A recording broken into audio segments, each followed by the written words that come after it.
Bonjour à toutes et à tous, apprentis hackers et apprentis hackeuses. Aujourd'hui, on va tenter de pwner la machine Jeeves, une machine qui est chouette en Windows. Déjà, donc les Windows c'est pas si courant, donc faut en profiter.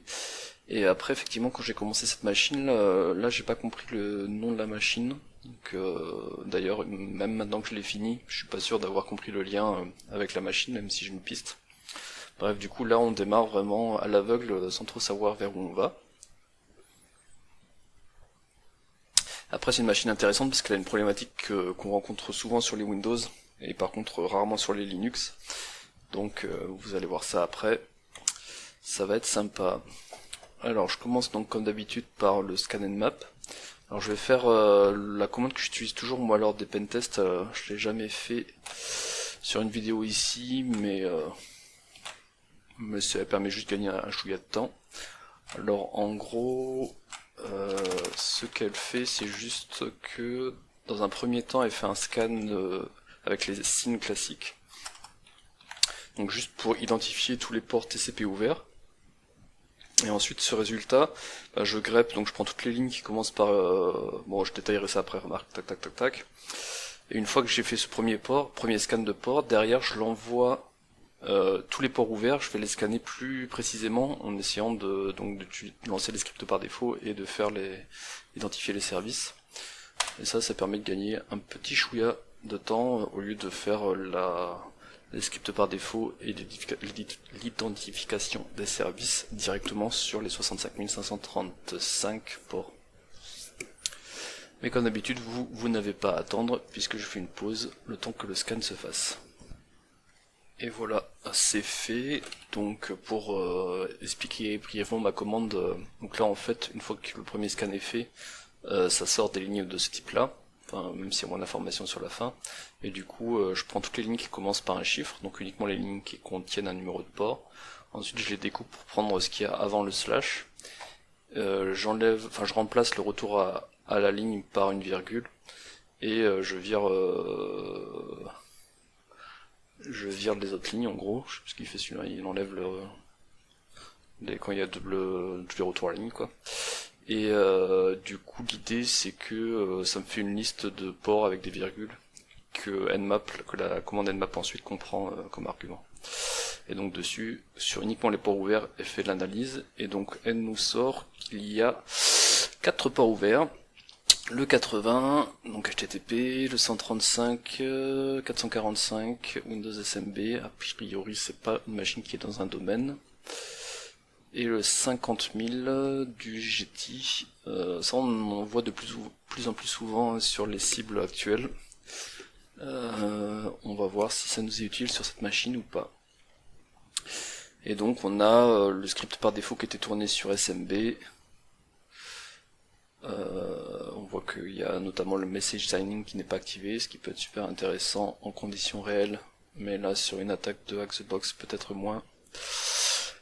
On va voir ça. Donc as usual, quand on a ces ports ouverts, on commence par le 80, qui est souvent le port le plus intéressant, comme je le dis à chaque fois. Et donc on va regarder à quoi ressemble, si je me trompe pas sur la adresse IP, le site web que l'on attaque. Nous avons une espèce de moteur de recherche apparemment. Et si je cherche Lisbeth Salander, on a un moteur de recherche qui a pas l'air de marcher des masses, qui nous parle de Microsoft SQL Server. Pourtant on n'a aucun port Microsoft SQL ouvert, mais c'est peut-être sur un backend derrière, on ne sait pas trop. Bon bah comme à chaque fois, hein, quand il n'y a rien de probant sur le site web à la racine, on va essayer d'identifier, de brute forcer des directories qui seraient moins publics. Donc on va le faire avec mon outil préféré, GoBuster. On spécifie l'URL 10.10.10.63. Ensuite, on va prendre le dico. Alors je rappelle, hein, pour identifier le dico, si on fait un error avec un R majuscule, on voit que ça fonctionne pareil, donc la casse n'est pas prise en compte, ce qui est souvent le cas sur Windows, puisqu'on voit qu'on a une machine Windows en face, je crois même qu'il nous a dit que c'était du IIS-10. Donc on va pouvoir utiliser la word list, USR share, word list dierbuster, directory list 2.3, lowercase, ah c'était peut-être avant le lowercase, je sais jamais, ouais il était là, lowercase, on va prendre carrément, allez je fais la small, et histoire de pas attendre, puisque comme souvent, comme dit IPPSec, quand on lance un truc en background, on peut faire autre chose en parallèle. Et là, la deuxième chose que je vais faire en parallèle, bah, c'est la même chose, mais je vais pas taper le port 80, mais le port 50 000. Alors je vais d'abord regarder si ça renvoie quelque chose d'intéressant.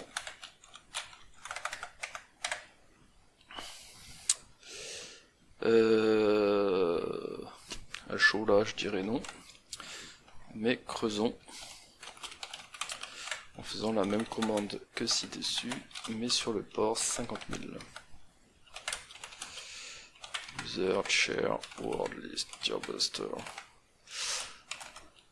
slash directory list lowercase. Là je vais prendre la médium. En vrai, dans la vraie vie, j'aurais fait la médium sur les deux, mais là c'est pour gagner du temps, je vais taper la médium sur le site qui a vraiment quelque chose d'intéressant. Et il ne reste plus qu'à attendre. Et pour éviter de vous faire attendre, je mets une pause dans la vidéo. Parfait, on voit que les scans ne sont pas encore finis, mais il y a un répertoire qui a été découvert sur le port 50 000.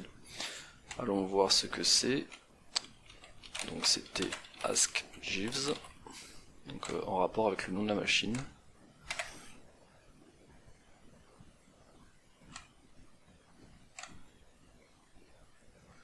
Donc a priori c'est un 302, donc ça renvoie sur autre chose, peut-être sur un message d'erreur aussi. Ça met son temps. C'est peut-être parce qu'on la bombarde de requêtes en parallèle. Suspense, suspense. Yes, ça nous redirige sur Jenkins. Donc Jenkins, bien connu par les DevOps et beaucoup moins par les pentesters. J'avoue que je connais pas bien et j'ai jamais eu un Jenkins sensible. Mais globalement, c'est un, je sais plus comment on appelle ça, c'est pas un orchestrateur, c'est pour l'intégration continue quoi. Voyons voir ce qu'en dit Wikipédia.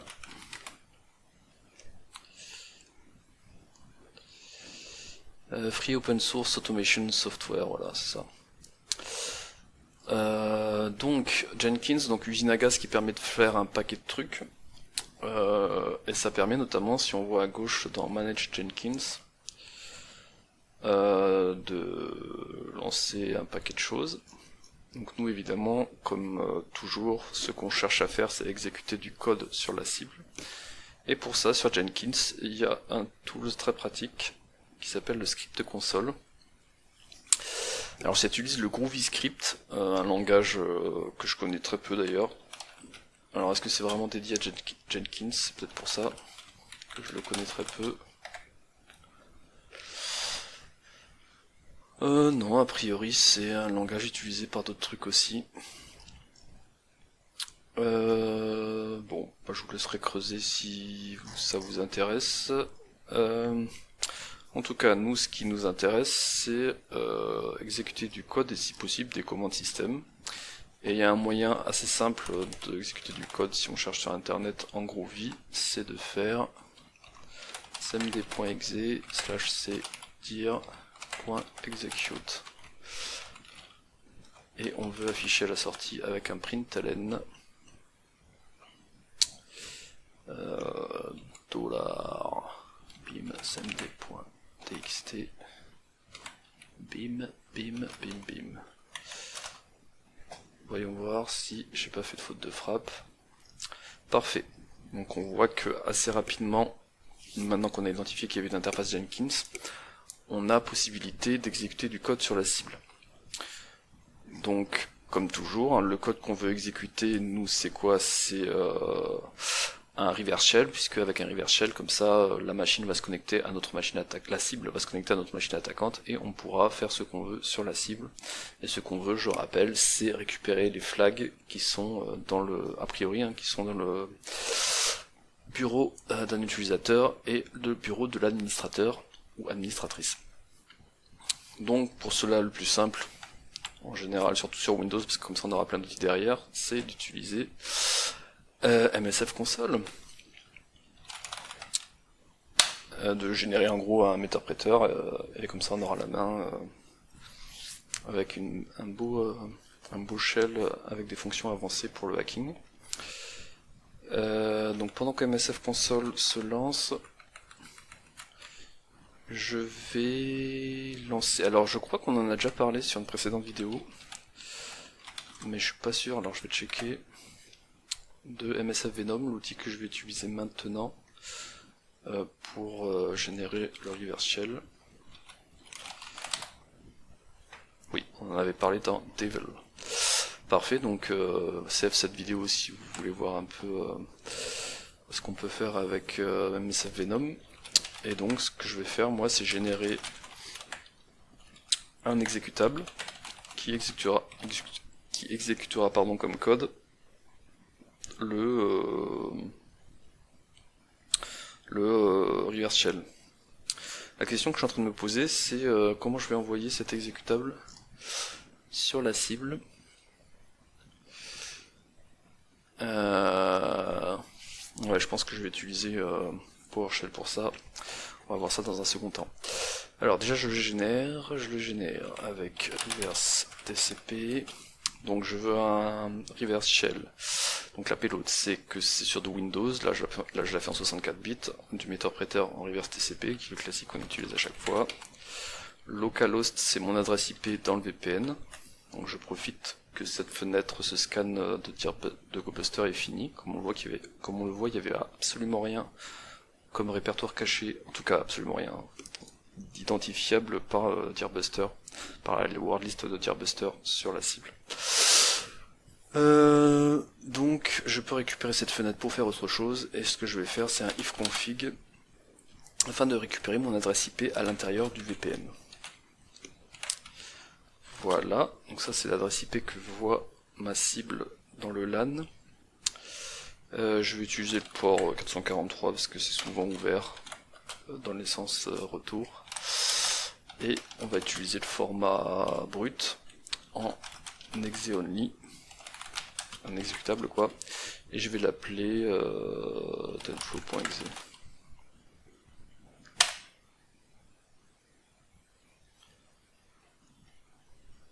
Donc ça prend un peu de temps, c'est une longue mécanique. Je vous laisserai creuser, c'est quand même important de connaître bien comment fonctionne MSF Venom. Mais en tout cas, ça nous a pondu un exécutable tenflow.exe que on voudrait exécuter sur la cible. Maintenant la question c'est comment je l'envoie sur la cible. Pour cela, nous allons faire, je crois que je l'ai déjà fait aussi dans une précédente vidéo, je suis pas sûr non plus, un serveur HTTP, et en lançant une commande PowerShell, il va récupérer l'exécutable.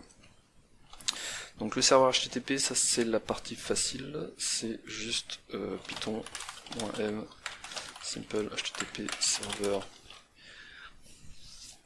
Point. Je crois que même par défaut il prend le répertoire courant. Parfait. Et du coup, ce qu'il faut que je fasse, c'est dans ma commande, au lieu de faire un cmd.exe, là ce coup-ci il me faut du PowerShell pour me simplifier la vie, en espérant qu'il est bien installé, mais maintenant dans la plupart des Windows il est installé, présent. Donc c'est une commande PowerShell, invoke web request. Donc on va chercher sur le serveur HTTP qui est sur ma machine qui a l'adresse IP ici présente,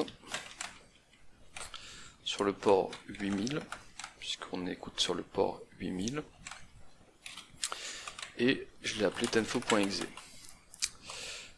Donc ça se connecte en HTTP sur ma machine. Ça télécharge tenfo.exe et je vais le mettre en sortie dans un fichier qui s'appelle tenfo.exe. Et donc ça, je vais exécuter cette commande. Du coup,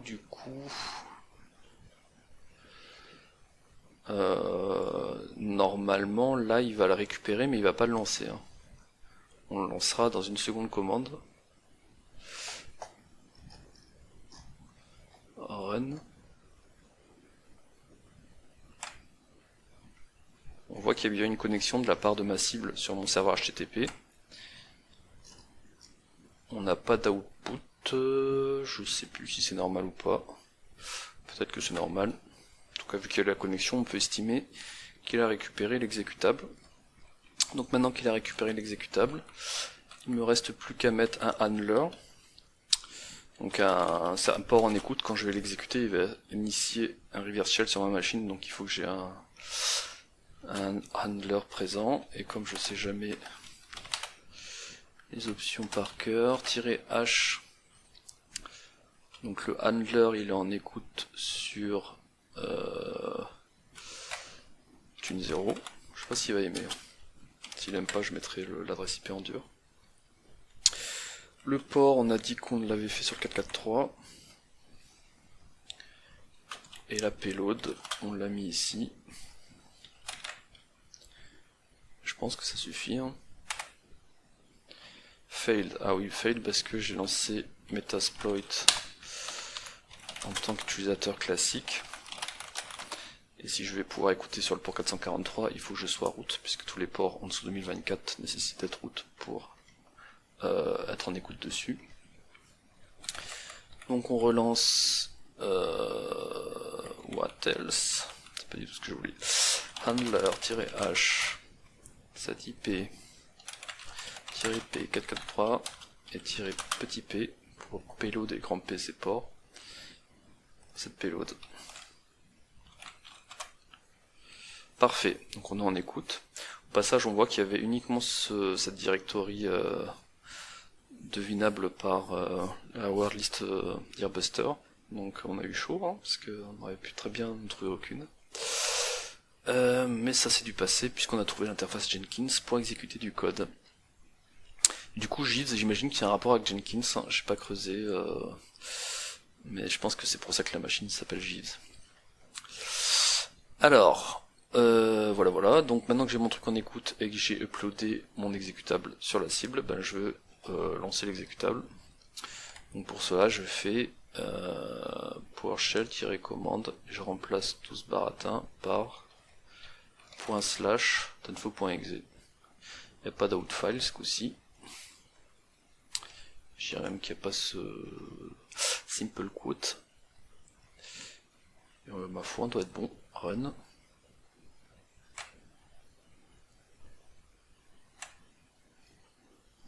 Et on n'a aucun résultat et aucune connexion. Donc là il s'est passé quelque chose qui nous bloque. Ça peut être plusieurs choses, ça pourrait être par exemple un pare-feu sortant qui bloque le port 443, mais quelque chose qui est plus courant et qui rend cette machine intéressante, c'est l'antivirus. Il est fort probable qu'il y ait un antivirus sur le serveur Windows, et du coup, eh bien on est enfin là, je pense que vous le savez, hein, Metasploit est méga connu, donc dès qu'on génère une payload Meterpreter, elle est détectée par l'antivirus, et donc il bloque l'exécution. Donc à partir de là, on va falloir trouver un moyen de faire avec Windows Defender. Il y a plusieurs solutions possibles. Sur ce sujet, j'en parle maintenant, j'en parle à la fin, si je vais en parler maintenant.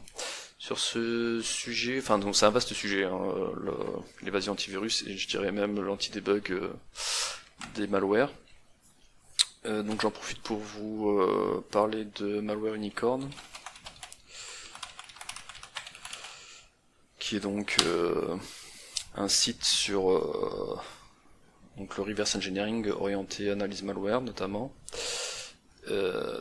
About, qui est maintenu, qui a été créé par Amanda Rousseau, Et donc Amanda Russo, c'est une reverse engineereuse, je sais pas comment on dit, une ingénieure en reverse qui est assez connue. Elle a notamment fait une vidéo, elle a répondu à un interview intéressant sur un malware qui était sorti en 2017. Je sais pas si je vous retrouve facilement. Rousseau. Parfait, c'est celui-là. Tac. Voilà. Et donc dans cette vidéo, on this episode, this is our special edition dedicated to ransomware, as of course as many of you in the security community. Elle parle de ransomware, mais elle parle d'un paquet de trucs, et notamment, si je me suis bien noté dans mes notes ce qu'il faut, à peu près ici. Techniques, and so I'm so used to seeing those that when I went through this one, I was just like, wow, this is so basic. So more backdoors, more rats. They'll take the time to evade antivirus. They'll take the time to evade or detect if you're in a VM or not. In this case, it really didn't show any of that. And what's typically Donc voilà, je vous laisserai écouter cette interview. Évidemment, je vous mettrai le lien en dessous de la vidéo pour que vous ayez pas à le chercher.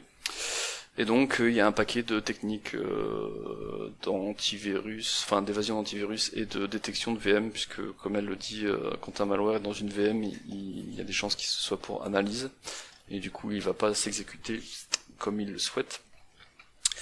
Bref, vaste sujet dont on reparlera peut-être à la fin de la vidéo.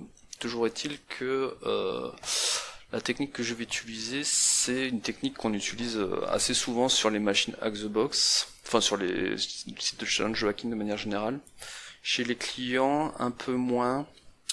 Alors en fait, donc sur l'évasion antivirus, il y a deux grosses mailles. Donc il y a l'option utiliser les usines à gaz d'évasion antivirus. Donc la plus connue étant Veil, Evasion Framework. Et après, l'autre solution, c'est de faire des fichiers tellement anodins que l'antivirus ne veut pas trier. Donc soit on cherche à faire des fonctions très simples, qui fait que l'antivirus va dire c'est pas malveillant, je laisse tourner. Soit on fait de l'évasion, là ça nécessite de l'artillerie lourde. Donc sur cette machine, je vais faire la solution la plus simple possible. Et pourquoi je dis qu'en entreprise on le fait peut-être moins souvent ça, parce que la solution que je vais utiliser sur cette machine, en mission, chez un client, quand j'étais en mode Red Team, elle a pas fonctionné. En gros, on va utiliser le binaire nc.exe, qui est donc un netcat sur Windows pour créer des sockets. Normalement il est présent par défaut dans Kali. Si je vais dans User Share Windows Binaries, voilà, il est là, nc.exe. Et ça en fait, même nc.exe qui est pourtant juste là pour créer un socket, moi j'ai déjà eu un cas donc en mission Red Team où c'était détecté par l'antivirus et shooté. Là normalement sur cette machine ça va pas être le cas, on va tester, on verra si c'est bien ce que je dis. Mais pour l'anecdote, sur cette mission, ce qui est intéressant en mode Red Team, c'est qu'on aurait été un pentest classique, bon il y avait détection, point barre, on va pas plus loin, mais en mode Red Team, on ne doit pas se faire détecter. Donc, si on se fait détecter, c'est que la partie est finie. Et en fait, il s'avérait là que comme souvent, même si on est détecté, il y a, on va dire, la réponse incident derrière est mal foutue. Et du coup là en gros le SOC qui gérait l'antivirus était sous-traité en Inde, et pour une raison que j'ignore, c'est l'alerte qui a sonné n'est jamais remontée jusqu'au client français.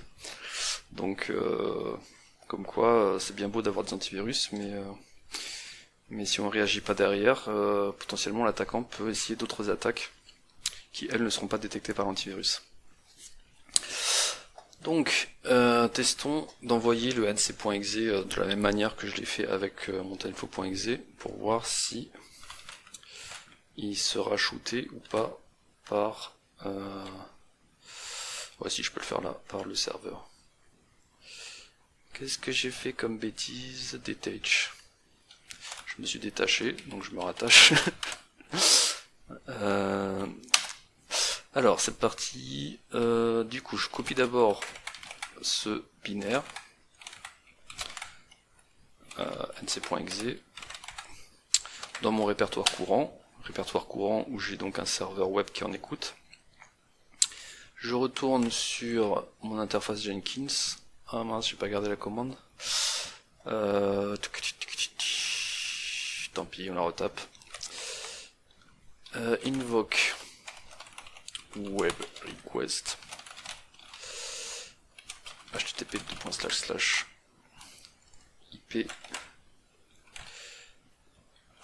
port U8000, c'est bien ça, slash, du coup c'est nc.exe,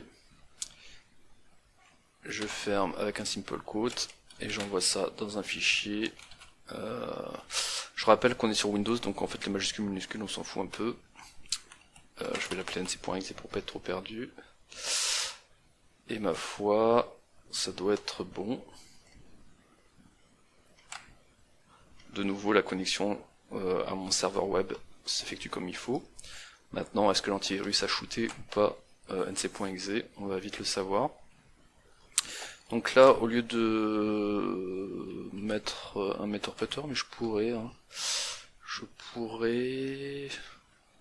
je sais même plus comment on fait.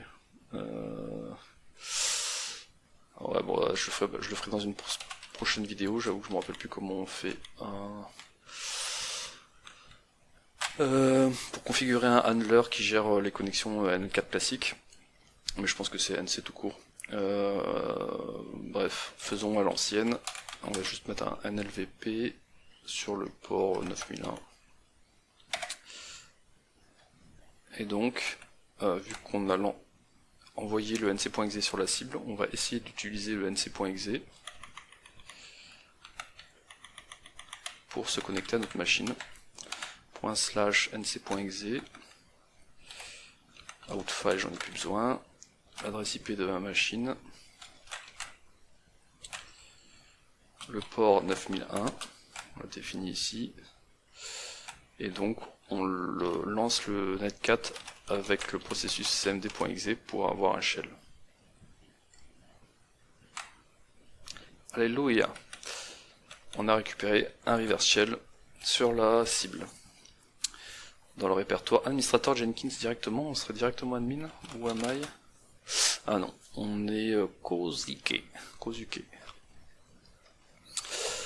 Voilà, donc on a pu passer l'antivirus en utilisant un outil tellement basique et anodin que l'antivirus considère que ce n'est pas malware.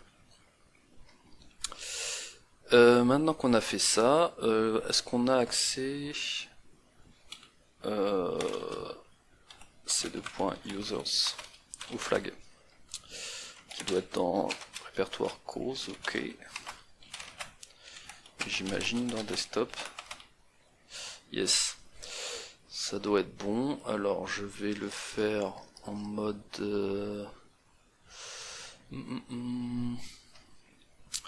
j'aimerais bien le faire en PowerShell, mais c'est un peu casse-bonbon.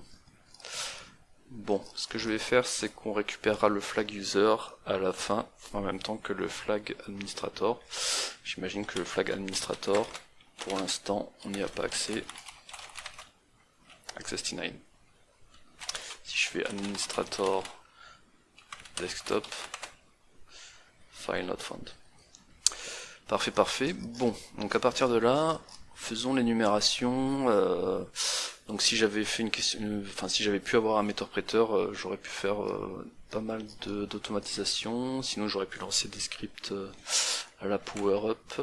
Je sais plus si on a déjà fait du PowerUp dans une vidéo.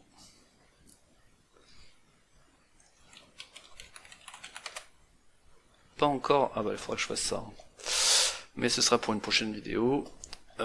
Ici en fait, si on se balade, normalement on va tomber assez rapidement sur un fichier intéressant.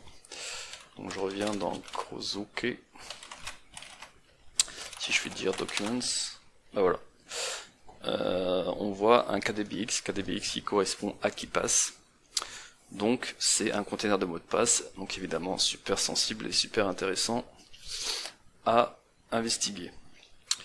Donc KeePass, je pense que la plupart de vous connaissent.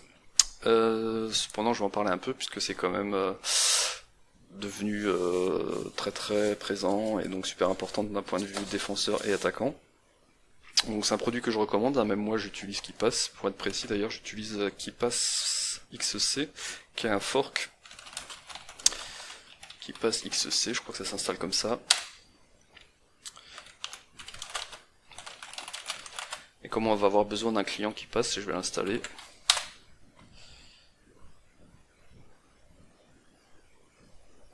Tac tac tac.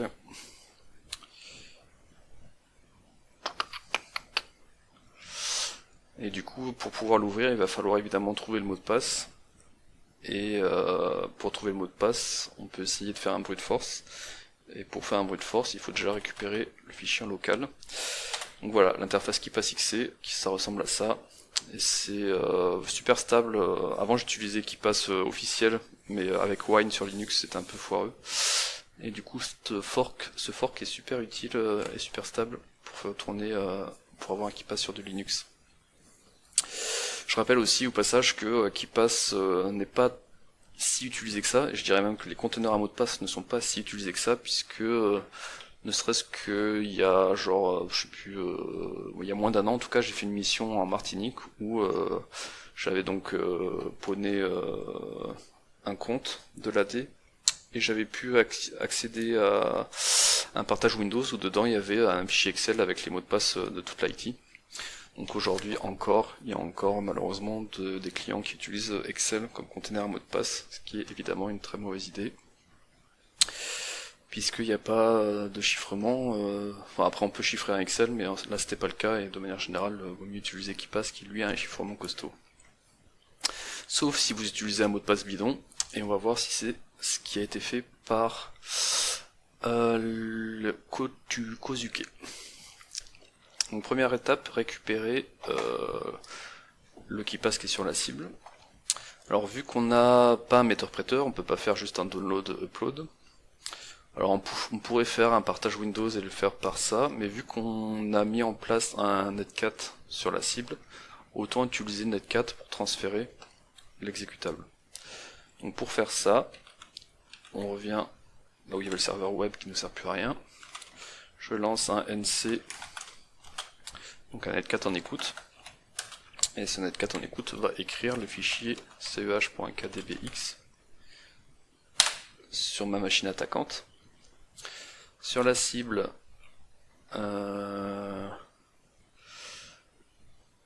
il va falloir que... Ah ouais, c'est pas si simple parce qu'il faut... Oh si, on va le faire comme ça. Donc je retourne là où j'ai mis le N4, c'est-à-dire... je sais déjà plus où j'ai mis, je crois que c'était... cd users administrator.jenkins. Ils vont tomber au début. C'est ça. Et du coup mon nc.exe il est là, oui c'est ça.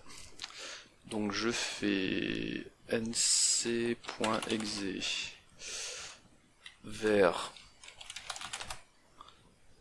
la machine attaquante. Sur le port 9002, comme on l'a mis ici.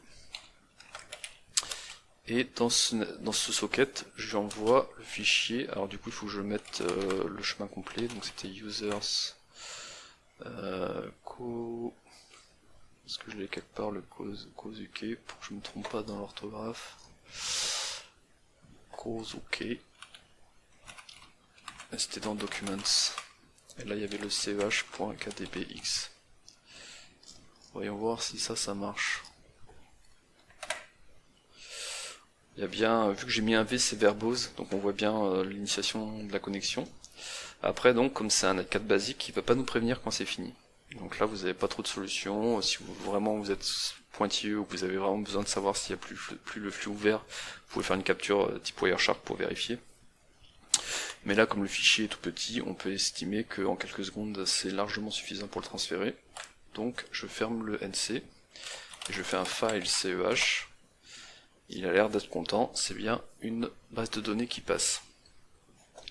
Donc comment on craque un mot de passe de KeePass? C'est tout simple, il y a un outil qui s'appelle KeePass2John,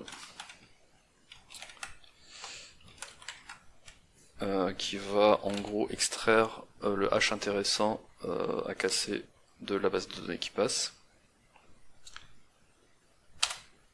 Voilà, c'est très rapide. Donc ce hash, on va le mettre dans un fichier qu'on va appeler hash.txt. Et ensuite, il suffit de lancer John, ou H4 si vous préférez, -wordlist. On va prendre, comme d'habitude, roqueue, user share wordlist roqueue.txt, et on va essayer de casser ce hash. L'avantage avec John, c'est qu'il va gérer automatiquement le format du hash grâce à ce qu'il y a au début du hash. Ça, en gros, c'est l'identifiant qui permet à John de dire « Ah, c'est un hash qui passe ». C'est parti, donc je suis dans une VM, donc ça va pas être super rapide, je pense. Je pense que je vais faire une pause dans la vidéo pour que vous y ayez pas à attendre.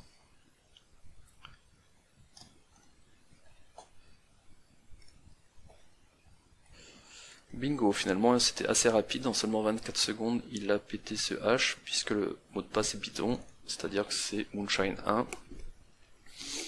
Donc un mot de passe trop répandu est facilement cassable. Donc il ne nous reste plus qu'à Open Existing Database, donc à ouvrir la base de données qui passe. Je l'ai mis dans Music Challenge Xbox. On est sur Cheese. CEH. Donc je tape Moonshine 1. Bim, on est dans le container qui passe. Le Saint Graal du hacking. Où il y a plein de mots de passe. Donc a priori, on a même des sites sur internet. Donc on a son mot de passe pour se connecter à la banque et tout, trop classe. Il y en a un qui est chelou qui s'appelle Backup Stuff. DC Recovery Password qui peut être intéressant aussi. Donc on fait CTRL E et afficher pour voir. Donc ça ressemble à des vrais mots de passe. Walmart probablement pas intéressant. Key of the Kingdom. Jenkins Admin. Bon ça à la limite on s'en fout puisque on est déjà... Enfin je sais pas si on a besoin d'être... C'est marrant, il y a un truc secret. Backup Stuff c'est quoi? Backup Stuff, ça donne pas le username, et par contre ça ressemble à un hash NTLM. Donc potentiellement ça peut être intéressant à utiliser. Donc on a deux, j'ai envie de dire deux mots de passe intéressants, le Backup Stuff et le DC Recovery Password, qui semblent classe. Le reste ça a l'air d'être assez bidon pour notre but qui est de devenir administrateur de la cible. Après si votre but c'est de hacker le compte en banque de cette personne, ça c'est tout autre chose. Bon bah du coup comment je me la joue? Comment? Je vais utiliser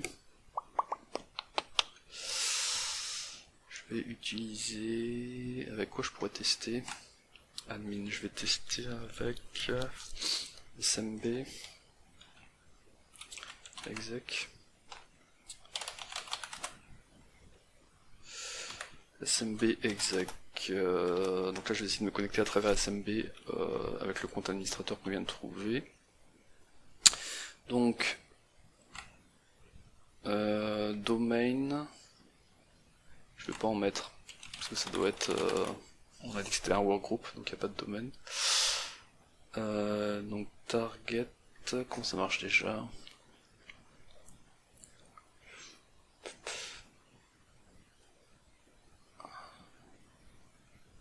Donc a priori il faut mettre username, deux points, le mot de passe, ou ça le demande après. Donc mettons-le dans la ligne de commande directement. CTRL C, CTRL V, enfin CTRL SHIFT V dans le terminal. La cible 10 10 10 63. Si je dis pas de bêtises, je suis mauvais pour retenir les IP. 63. Failure. Donc a priori, ce mot de passe n'est pas le bon. Par contre, on peut essayer d'utiliser le hash qui est là-dedans, celui-là. Ça par contre, on peut le faire avec SMBexec, je suis même pas sûr, mais je crois que si. Mais sinon, pour faire du pass the hash, donc pass the hash, ça utilise là une faille de SMBv1 qui permet de, même si on connaît pas le mot de passe original, on peut utiliser son hash pour se connecter.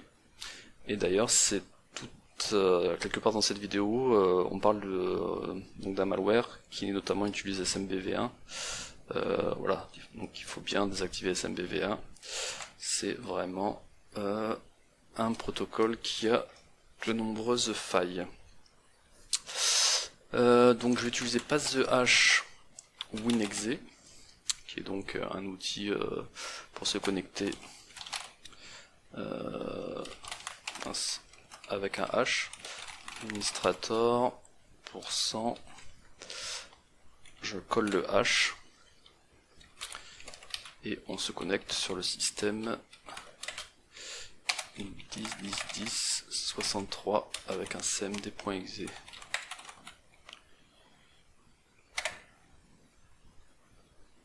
Bingo! Le hash est bien administrateur du système. Donc sans connaître le mot de passe de l'administrateur, je peux devenir administrateur. Donc là c'est gagné. Maintenant il reste plus qu'à afficher les flags. Alors, ce que je peux faire, donc je vais danser du point H. Ah,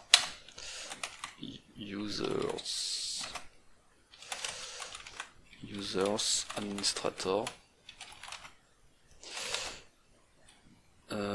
cd desktop,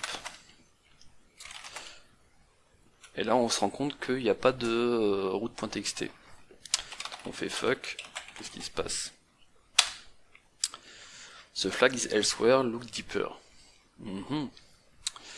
Va falloir creuser encore un peu pour avoir le flag root, et j'ai toujours pas récupéré le flag user, je ne vous ai pas oublié. Donc pour cela, ce qu'on va faire, c'est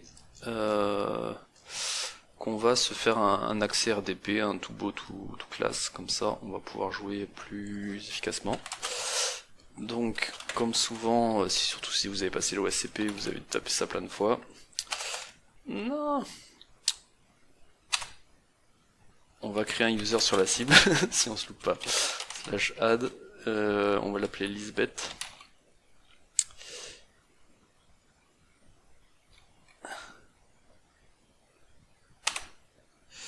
Voilà, donc cet utilisateur, je veux qu'il soit root. Vu que je suis administrateur de la machine, je peux le mettre dans le groupe des administrators. Donc Lisbeth /add. Donc là, j'ajoute l'utilisateur Lisbeth que je viens de créer dans et j'ai oublié de mettre un mot de passe, je suis en train de me rendre compte. Du coup, il va peut-être me jeter. On va voir. Je changerai un mot de passe après si besoin. Alors après, ce qui va nous gêner, peut-être, c'est qu'il y a un pare-feu activé. Bah ça, on peut le checker, remarque. On peut le vérifier en faisant un rdesktop. Donc là, je me connecte avec le client RDP rdesktop sur la cible, qui est décidément 10.10.63.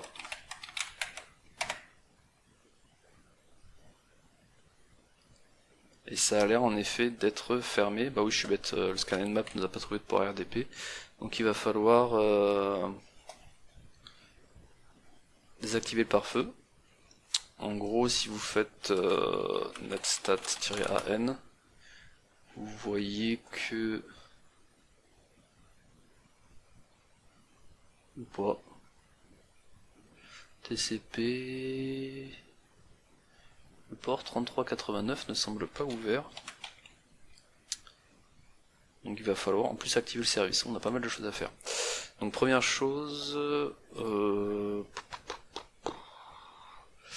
faisons-le comme ça. Donc faisons le netsh firewall set service remote admin enable.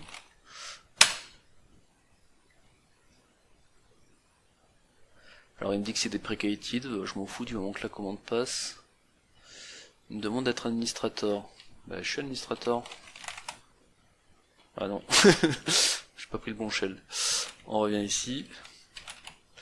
Et je la refais. Net sh firewall set service remote admin enable. Ok, donc là je vire le pare-feu pour qu'il m'emmerde pas sur la prise en main à distance. Ensuite, il faut que j'active ce RDP, sinon je peux pas me connecter forcément. Remote desktop neighbor. Ok.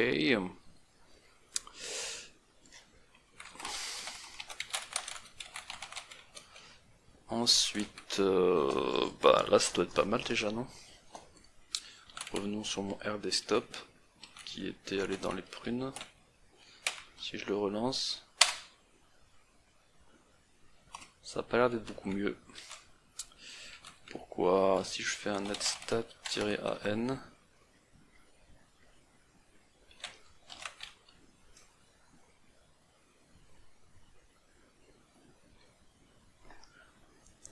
pas l'air d'avoir marché mon truc là. Ah mais je me demande si j'ai pas juste désactivé pare-feu, mais pas lancé le RDP Services. Comment on lance le RDP Services? Ah oui, il faut faire une histoire de valeur de registre là. Alors ça, vous n'allez pas le deviner tout seul, mais une fois que vous l'avez, vous le notez bien dans un coin. C'est donc l'activation du RDP dans la base de registre. Successful. Et là on voit direct que du coup mon RDesktop bah il fonctionne. Je connais pas le certificat mais je m'en fous. Et je tombe donc sur une interface RDP. Il propose par défaut mon utilisateur courant, mais nous on a créé un utilisateur qui s'appelle Lisbeth et on n'a pas mis le mot de passe. Et donc c'est bien un problème, il y a une restriction qui nous empêche de nous connecter sans mot de passe. Donc je vais mettre un mot de passe. Donc pour cela, je me souviens plus de la commande par cœur, donc je vais faire netuser /.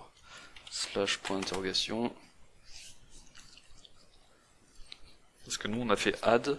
Est-ce que je peux refaire un add sur un utilisateur existant? Peut-être que oui. Donc refaisons la commande de tout à l'heure, mais ce coup-ci avec un mot de passe derrière, donc Lisbeth, et le mot de passe ça va être Wax. Peut-être qu'il va me jeter parce que c'est pas un mot de passe assez dur. Et il me dit que l'utilisateur existe déjà. Comment on fait pour modifier un truc? C'est /mode.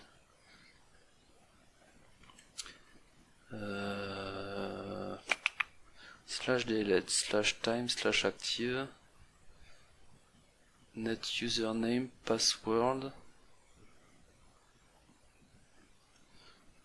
C'est fou ça, y a pas un truc qui équivaut à un /mode /update ou / je sais pas quoi.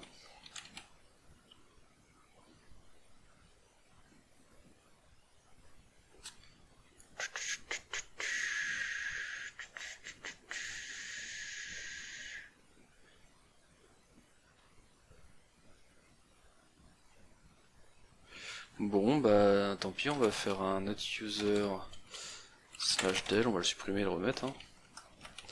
Netuser /del Lisbeth. Netuser /add Lisbeth Rox. Du coup j'imagine que vu que je l'ai supprimé, il faut que je la remette dans les administrators. Lisbeth /add. Le reste, on a activé le RDP, on a viré le pare-feu, ça n'a pas bougé normalement. Donc ça doit être suffisant. J'enlève Kali, je remplace par Lisbeth, et je mets comme mot de passe Rox. Ça a l'air de passer, il n'y a pas de politique de mot de passe, donc on a pu mettre un mot de passe bidon de 5 lettres.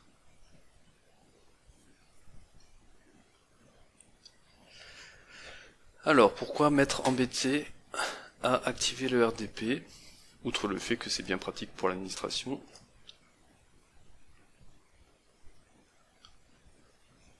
Eh ben... Ah oui, il faut qu'il crée son profil user et tout à la première connexion, c'est pour ça que c'est un peu lent.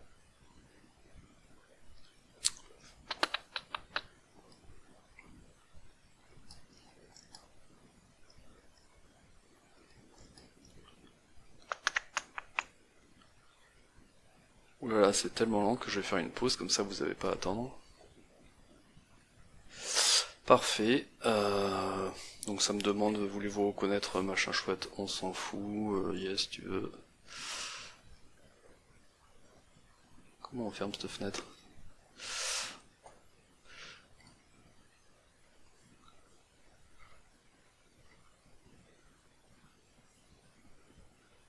Voilà, c'est lent comme pas possible. Ah mais c'est parce que j'ai perdu mon VPN. C'est fou ça que je perde mon VPN. Quand je fais mes vidéos, il y a peut-être un problème de ressources quelque part.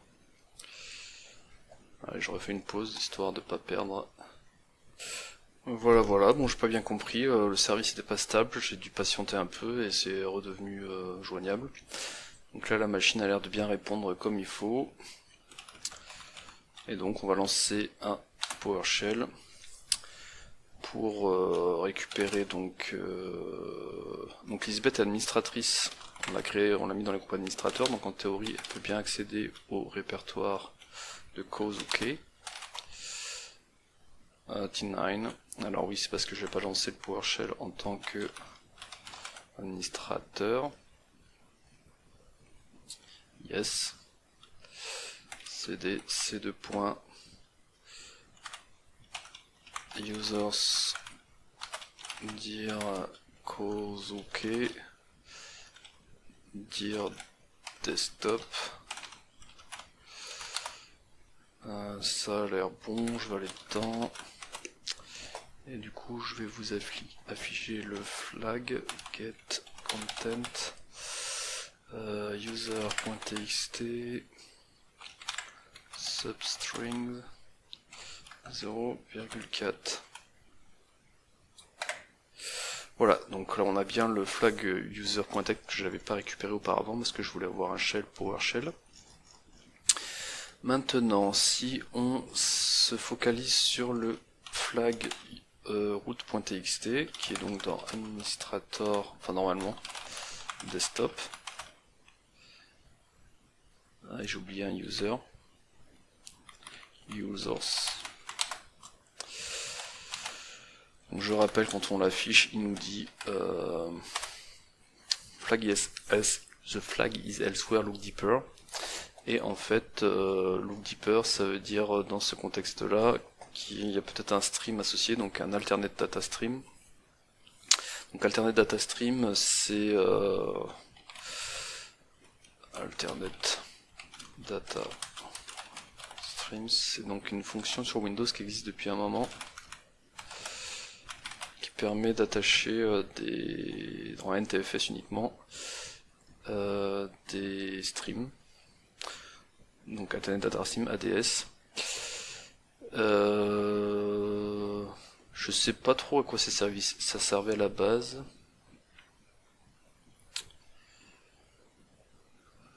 En tout cas, c'est beaucoup utilisé par les malwares, mais ça devait avoir une fonction utile à la base. Je sais pas trop à quoi, peut-être pour le backup.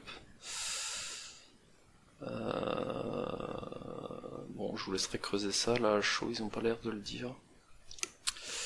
Mais du coup, pour voir s'il y a des ADS sur le répertoire où vous êtes, ben vous avez juste à faire en PowerShell get item étoile stream étoile. Et là on voit qu'il y a effectivement un stream sur le fichier hm.txt qui s'appelle root.txt, donc ça semble être le flag. Donc pour l'afficher, on va être obligé de faire une commande un peu sioux pour éviter que ça vous affiche le flag sur l'écran. On va faire un get content donc hm.txt sur le stream root.txt Et tout ça, on fait un substring dessus de 0,4. Parfait. Donc là, on a récupéré le flag root.txt qui était dans le alternate data stream lié au fichier hm.txt. Et donc on a fini la machine. Donc on a pu la pwner pour différentes raisons. L'interface Jenkins permettait d'exécuter du code qui nous a permis donc d'avoir un premier shell. On a dû juste y passer Windows Defender, ce qui se fait très bien en utilisant des outils non considérés comme des malwares. Et ensuite, la seconde erreur qui a été faite par l'administrateur ou l'administratrice de cette machine, c'est d'avoir laissé le KeePass et surtout d'avoir mis un mot de passe faible sur le KeePass, qui a permis, grâce au brute force, de retrouver l'ensemble de ces mots de passe. Et dans l'ensemble de ces mots de passe, il y avait le hash qui permettait de se connecter en admin. Je rappelle que s'il n'y avait pas, enfin, qu'on a pu faire du pass the hash lié au SMBv1, si la machine Windows était mieux configurée, on n'aurait peut-être pas pu utiliser le hash pour se connecter, mais je suis pas sûr qu'il y ait des cas où on puisse pas utiliser le hash aujourd'hui, à creuser. Bon, bah j'espère que ça vous a plu. J'ai essayé de faire court, mais il y avait pas mal de choses à dire. Et donc, au cas où vous n'avez pas remarqué, hein, j'essaie de parler d'une hackeuse dans chaque vidéo. Donc si par hasard il y avait des hackeuses dont vous souhaiteriez que je parle, n'hésitez pas à le mettre en commentaire. Et il ne me reste plus qu'à vous dire à la semaine prochaine pour faire un pas de plus vers le niveau hacking de Lisbeth Salander.